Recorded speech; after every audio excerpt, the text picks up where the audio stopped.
Friends, नमस्ते। Welcome to my YouTube channel nursing with Mukesh. तो friend, कैसे हो? आशा करता हूं कि अच्छे होंगे। फ्रेंड, आज की ये क्लास कोई एनाटॉमी फिजियोलॉजी का कोई टॉपिक नहीं है, कोई सब्जेक्ट से रिलेटेड कोई क्लास नहीं है। जैसा कि आप थंबनेल पे देख रहे हो, गुजरात में स्टाफ नर्स की वैकेंसी आई है, वो भी बहुत अधिक पदों पे। जो गुजरात के मेरे नर्सिंग फ्रेंड्स को बहुत बहुत शुभकामनाएं, हार्दिक शुभकामनाएं, क्योंकि इतनी सारी वैकेंसी बहुत दिनों बाद आई है। तो सभी नर्सिंग बंधुओं के लिए, जो स्पेशली गुजरात से, उनके लिए बहुत ही खुशखबरी की बात है। तो फ्रेंड्स, आज इस क्लास में, जैसे कि थंबनेल पे देख ही लिया, आज इस क्लास में हम बात करेंगे कि ये जो गुजरात की वैकेंसी आई है स्टाफ नर्स की, इसमें क्या क्या क्वालिफिकेशन है, सिलेक्शन प्रोसेस किस टाइप का होगा, किस तरह होगा, और कब से फॉर्म फिल किए जाएंगे, क्या क्या सैलरी होगी, कितनी सैलरी होगी, कब तक कितनी मिलेगी, उसके बाद कितनी सैलरी मिलेगी। तो सारी बातें इस क्लास में करेंगे फ्रेंड।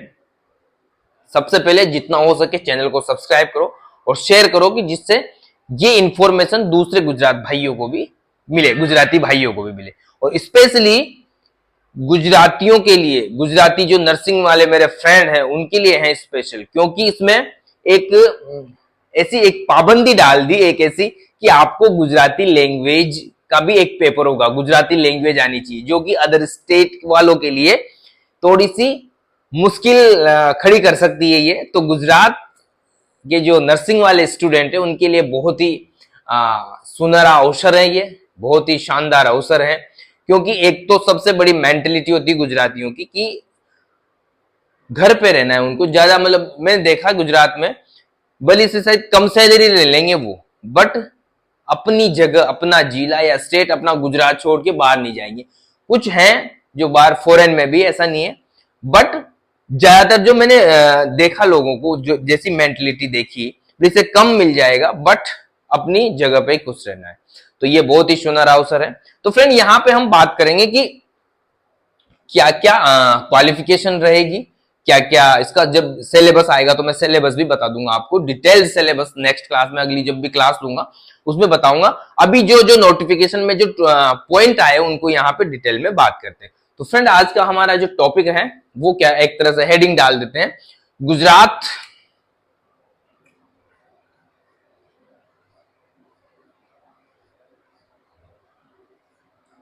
स्टाफ नर्स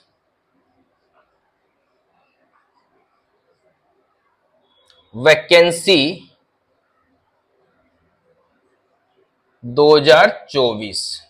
ठीक है फ्रेंड, ये होगी हमारी heading, Gujarat staff nurse vacancy 2024।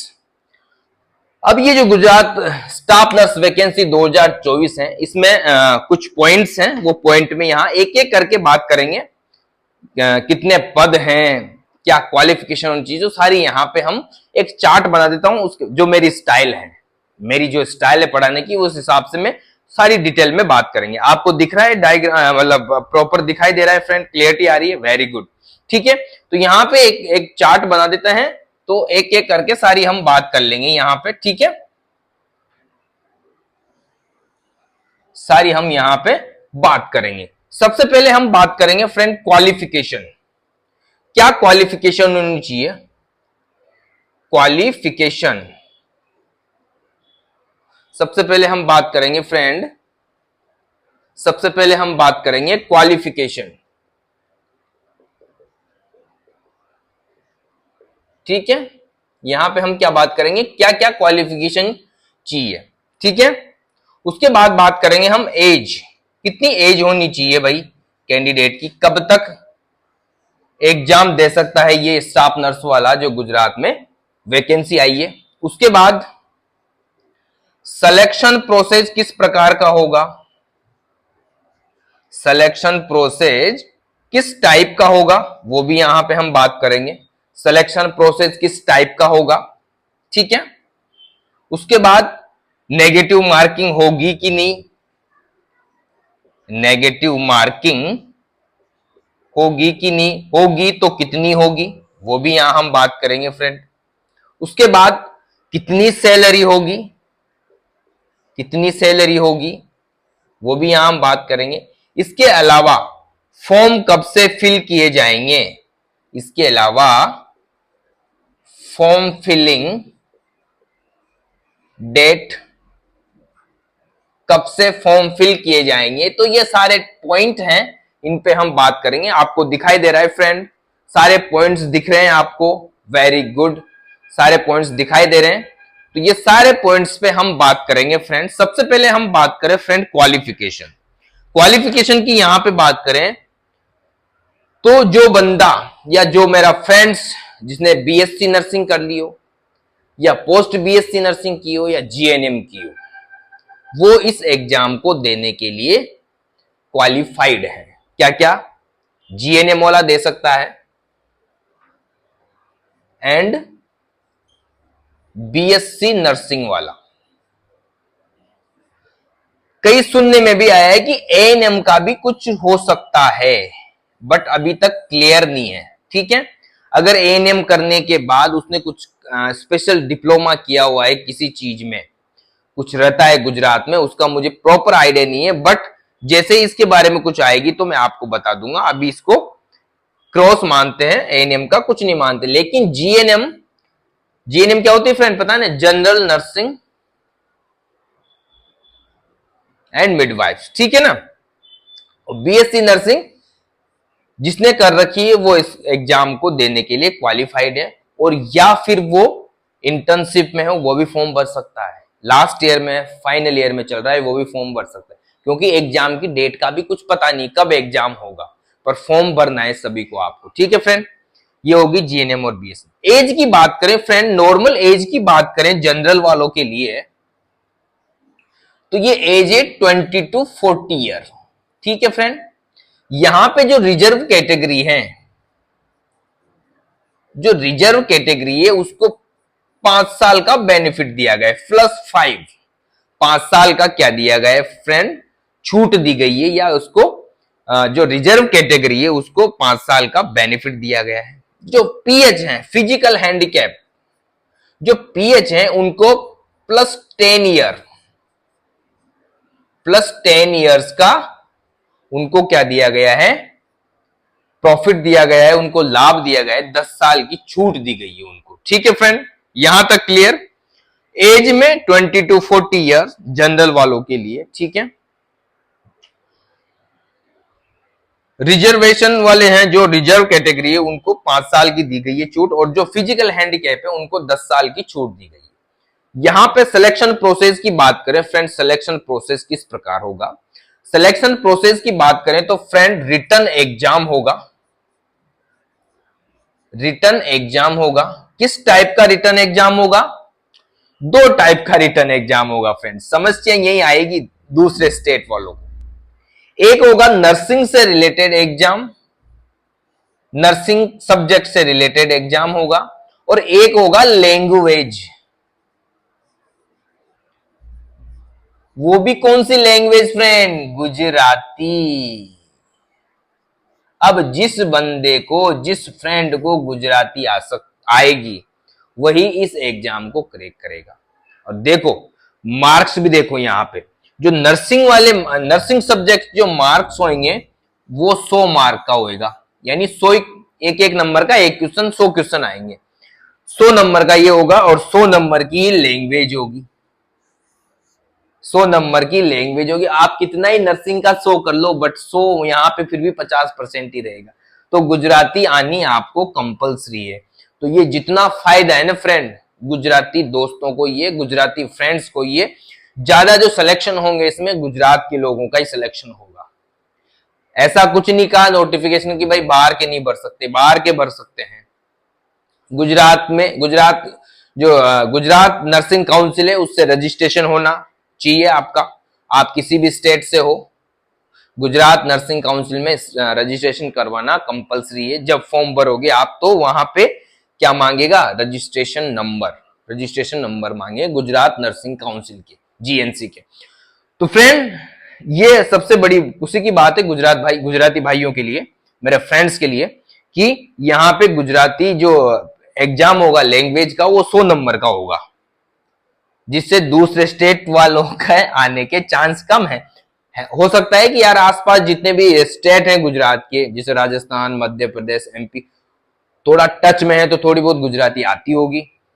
ठीक है, तो कमेंट करके बताना कौन राजस्थानी भाई, कौन एमपी वाला भाई या कौन महाराष्ट्र वाला भाई है जिसको गुजराती आती। ठीक है फ्रेंड, यहां पे हो गया लैंग्वेज 100 नंबर का पेपर, 200 नंबर का पेपर होगा। तो यहां पे जो नर्सिंग का पेपर होगा वो 100 नंबर का, लैंग्वेज का पेपर गुजराती का जो होगा वो होगा कितने नंबर का होगा फ्रेंड, कितने नंबर का होगा, 100 नंबर का। नेगेटिव मार्किंग की बात करें तो यहां पे 1/4 नेगेटिव मार्किंग होगी, 1/4 नेगेटिव मार्किंग। इसमें क्या है, या 0.25, समझ रहे हो ना आप। इसमें कैसे समझोगे आप, अगर आपने 4 क्वेश्चन गलत किए, 4 क्वेश्चन गलत कर दिए, तो आपका जो एक 4 क्वेश्चन गलत करने पर आपका जो एक राइट वाला क्वेश्चन है वो गलत हो जाएगा। मतलब आपका एक क्वेश्चन कब गलत होगा, जब आप 4 क्वेश्चन गलत करोगे। या फिर अगर आपने एक माइनस नेगेटिव मार्किंग की तो आपको 0.25 मार्क्स कट जाएंगे आपके, एक गलत किया तो 0.25 मार्क कट जाएंगे। ठीक है, और टोटल पेपर कितने का बताया मैंने, 200 नंबर का होगा। ठीक है, यहां तक कोई दिक्कत नहीं। उसके बाद सैलरी की बात करें फ्रेंड गुजरात में, गुजरात गवर्नमेंट में 5 साल का क्या होता है, प्रोबेशन होता है। 5 साल का प्रोबेशन। प्रोबेशन में क्या होता है फ्रेंड, प्रोबेशन में फिक्स सैलरी होती है। क्या होती है फ्रेंड, फिक्स सैलरी होती है, और सैलरी जो मिलेगी 5 साल तक, अप टू 5 ईयर जो सैलरी मिलेगी वो 40,800 मिलेगी, जो कि अच्छी खासी सैलरी है। ठीक है, 40,800 सैलरी मिलेगी, वो भी 5 साल तक। उसके बाद क्या होगा, 5 साल बाद जो 7th सीपीसी है, सेंट्रल पे कमीशन, उसके हिसाब से आपकी सैलरी बढ़ेगी। और आपका जो बेसिक रहेगा फ्रेंड, बेसिक की बात करें, बेसिक या पे स्केल, पे स्केल की बात करें, कब होगा पे स्केल, 5 साल बाद। 5 साल तक तो आपको 40,800 ही लेने पड़ेंगे फ्रेंड। क्या लेने पड़ेंगे, 40,800। उसके बाद आपके हो जाएंगे 29,300 से 92,300, 29,200 से, सॉरी 29,200 से 92,300। ठीक है फ्रेंड, ये आपकी सैलरी हो जाएगी। मतलब ये इतनी लास्ट यहां तक आपकी सैलरी जाएगी 92,000 तक। ठीक है ना, 92,000 तक आपकी सैलरी जाएगी, जो कि आपको प्रमोशन के हिसाब से, आपका प्रमोशन होगा उस हिसाब से आपकी सैलरी बढ़ती रहेगी। फिर 7th सीपीसी की बात कर रहा हूं, फिर अगर दूसरा सीपीसी आता है तो वो अलग बात है। ठीक है, यहां तक सैलरी, अभी तो 5 साल तक आपकी सैलरी जो रहेगी वो 40,800 ही रहेगी। उसके बाद फॉर्म फिलिंग डेट है। फॉर्म फिलिंग की बात करें तो फ्रेंड फॉर्म फिलिंग स्टार्ट हो चुके हैं 5 अक्टूबर से, 5 अक्टूबर से, यानी कल से स्टार्ट हो चुके हैं। 5 अक्टूबर से 3 नवंबर की रात 12 बजे तक, रात की 12 बजे 3 नवंबर तक आप फॉर्म फिल कर सकते हो। लेकिन आपको 3 नवंबर का इंतजार नहीं करना दोस्तों। ठीक है ना, फॉर्म जितना हो सके जितना जल्दी भर के अपना काम निपटा लो, टेंशन फ्री हो जाओ। 5 अक्टूबर से 3 नवंबर तक फॉर्म भरा जाएगा। कहां भरा जाएगा, गुजरात गवर्नमेंट की साइट है ओजस ऑनलाइन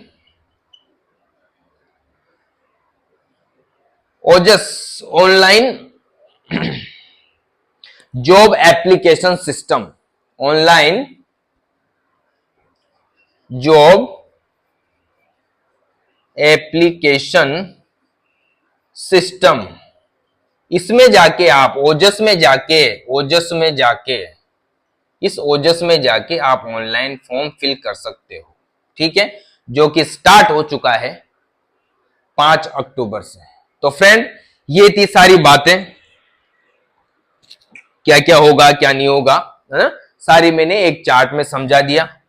फिर सिलेबस की बात करूंगा नेक्स्ट क्लास में, जब भी मैं क्लास लूंगा इससे रिलेटेड, तो सिलेबस के बारे में बता दूंगा क्या क्या पढ़ना है आपको। अगर आपको एनाटॉमी फिजियोलॉजी से कोई प्रॉब्लम है, अभी तो एनाटॉमी फिजियोलॉजी की क्लास ले रहा हूं, फिर भी मैं अगर कुछ होगा तो कोशिश करेंगे कि आपका सिलेबस कंप्लीट कराने की कोशिश की जाएगी। ठीक है फ्रेंड, और वैसे देखो, आपने अगर फ्रेंड जीएनएम की है और बीएससी नर्सिंग की है, अगर इन दोनों को ढंग से पढ़ा है तो आपका सिलेक्शन कोई नहीं रोक सकता फ्रेंड। अगर शिद्दत के साथ आपने बीएससी नर्सिंग या जीएनएम कंप्लीट किया आपका कोर्स, तो सिलेक्शन कोई नहीं रोक सकता आपका। फिर भी कॉम्पिटिटिव एग्जाम के लिए मैं बुक्स बता दूंगा और फिर तैयारी के लिए भी आपको कुछ सुझाव दूंगा। तो फ्रेंड, जैसे सिलेबस की थोड़ी सी मुझे खबर मिलेगी तो आपको यहाँ पे पूरा सिलेबस समझा दिया जाएगा कि क्या क्या चीजें पढ़नी है आपको, ठीक है। तो फ्रेंड, ये है सारी इस गुजरात स्टाफ नर्स वैकेंसी के बारे में डिटेल, ठीक है फ्रेंड। फिर मिलते हैं नेक्स्ट क्लास में या नेक्स्ट इंटरेस्टिंग आपके इससे रिलेटेड कोई, अगर आप फ्रेंड एनाटॉमी फिजियोलॉजी पढ़ना चाहते हो तो चैनल को सब्सक्राइब करो, ठीक है फ्रेंड। तो मिलते हैं, तब तक के लिए bye, love you, take care.